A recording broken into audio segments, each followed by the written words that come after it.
大家一听到比特犬，是不是马上想到凶狠、危险这些词？但你知道吗？这可能是最大的误解。其实，比特犬以前是被培育来照顾小孩的。对，你没听错，它们以前叫保姆犬 （nanny dog）， 对小朋友超级温柔。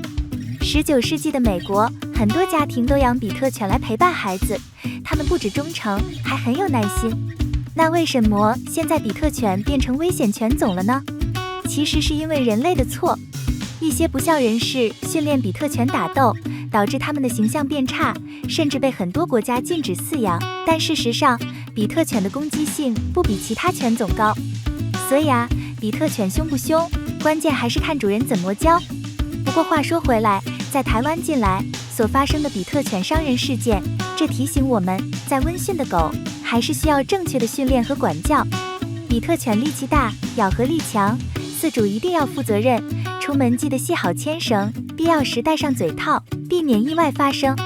比特犬不是天生的恶犬，但错误的饲养方式可能会让它们变成危险的动物。你怎么看呢？留言告诉我，别忘了按赞订阅，我们下次见。